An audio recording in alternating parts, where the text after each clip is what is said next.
Alright, so we still have some major growth when it comes to Xbox and Activision Blizzard. I know, we've been talking about this a lot, but we have Activision Blizzard talking about having a 25% growth in employees, not to mention their financials, and there's a lot of information that Xbox and Xbox fans should consider, because we know that the Activision Blizzard deal is still going through, we know that Activision Blizzard is still growing, and there's a lot of new studios and developers joining Xbox because of that. So let's get into everything that's said because there's a lot of information here. So let's do it.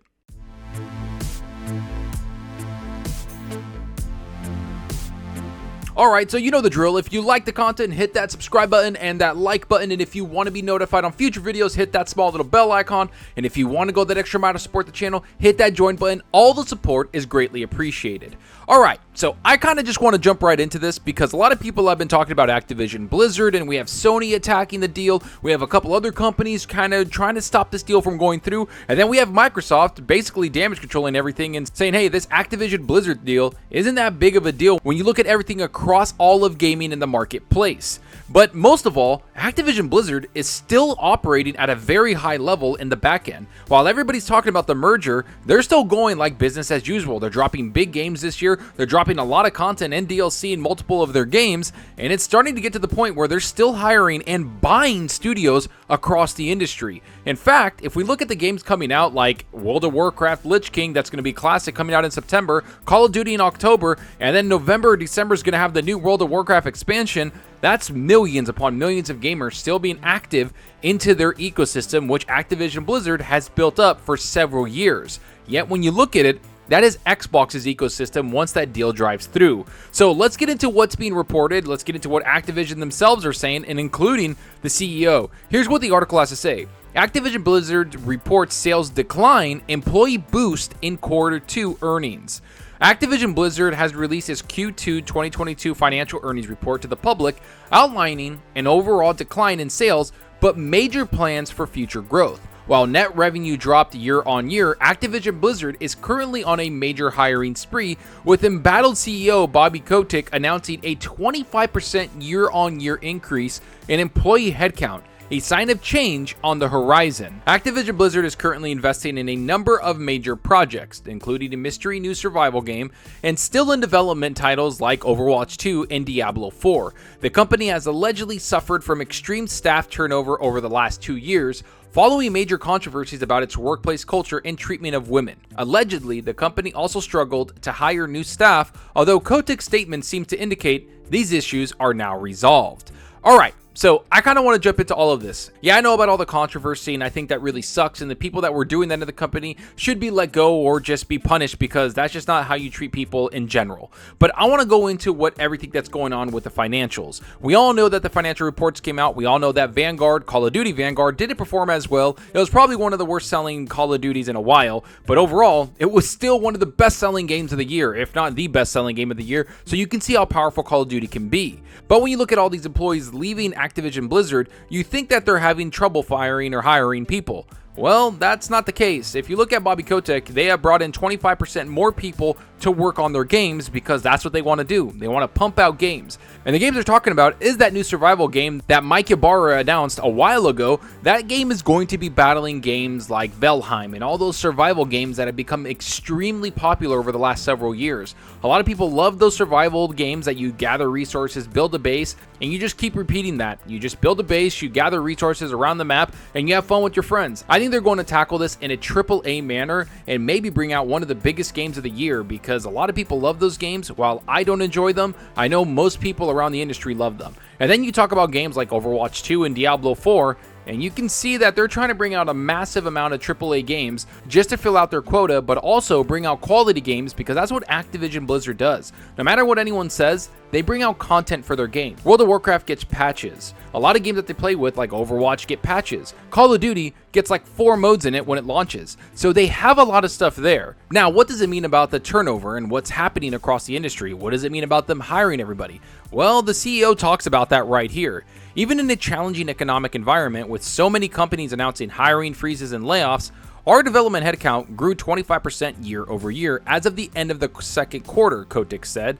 The new hires, including those nabbed during the company's acquisition of developer Proletariat and Vicarious Visions, alongside existing staff, will be focusing on upcoming launches for Call of Duty, World of Warcraft, and Overwatch, all of which are predicted to contribute massively to revenue growth.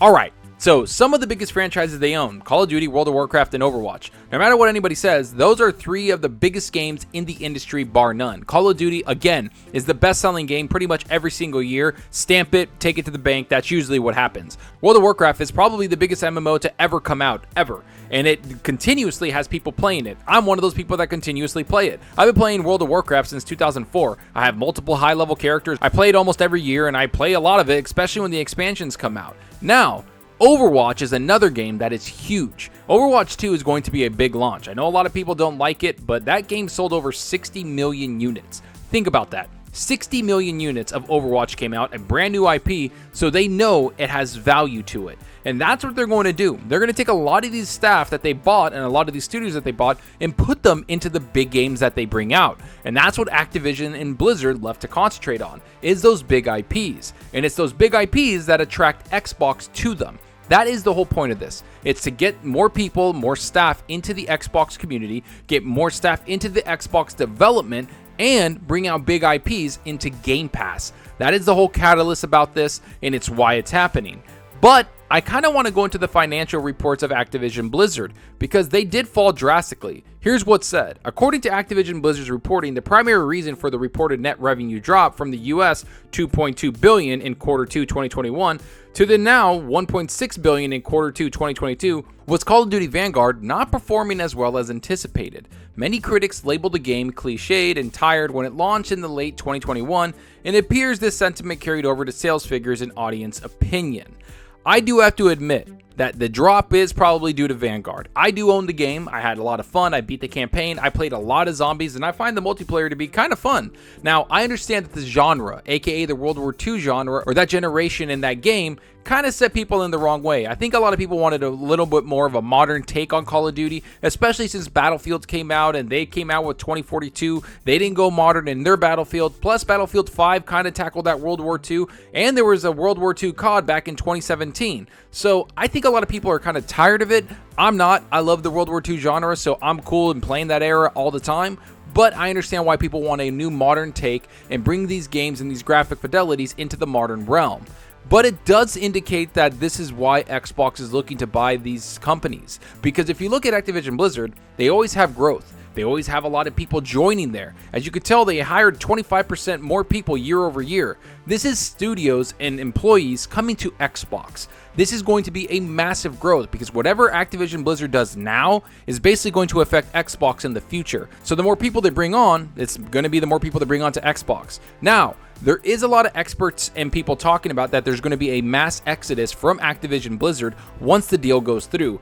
I think that is going to happen. I think developers are going to look into getting maybe their own studio, maybe moving around in the industry because they don't want to be a part of Xbox or they don't want to be a part of Microsoft or they just don't want to be a part of the merger and all the change. Because when mergers do happen, there is a lot of change. There's a lot of turnover. Not to mention, a lot of studios and publishers around the industry are going to try to cherry pick new developers from that merger to come over to their publication or their development cycles. So that's going to be a big change that we see for several years. And despite all of that, there's still hopefulness in Activision Blizzard, and they talk about that right here. Despite this drop in year-on-year revenue, Activision Blizzard appears to be hopeful for the future. Overwatch 2 is set to make a major splash for the company in October, as is Call of Duty Modern Warfare 2, and Diablo 4 is likely on the horizon after these blockbuster releases. There are several new projects in the work, and existing properties like Diablo Immortal that appear to be driving major growth. Activision Blizzard is also on the cusp of being officially acquired by Xbox, which will likely reshape the vision and outlook for the company going forward. While Q2 2022 appears to be a disappointment, the company will be well positioned to bounce back in the later half of 2022.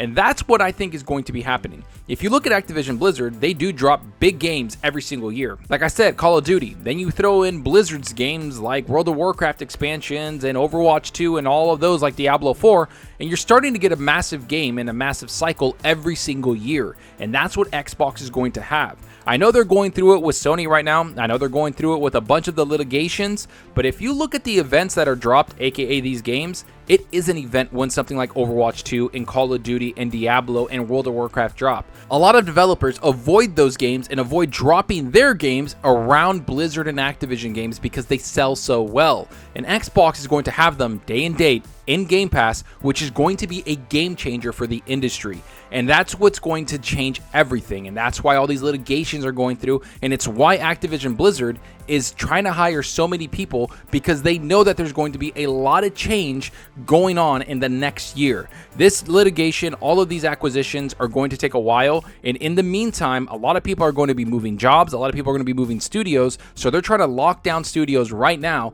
to keep the production and the quality of their games going forward. And I think that's something that Xbox can learn from. Keep hiring, bring in the right people, and make sure your games get out at a timely manner, because that's something that Xbox has struggled with in a long time. So who knows, maybe Activision Blizzard and some of the people there are going to start changing things at Xbox, or maybe Xbox is going to start changing things at Activision Blizzard. Either way, it's going to be a crazy amount of things changing in the gaming industry, and we're going to see it all unfold in the next year or so.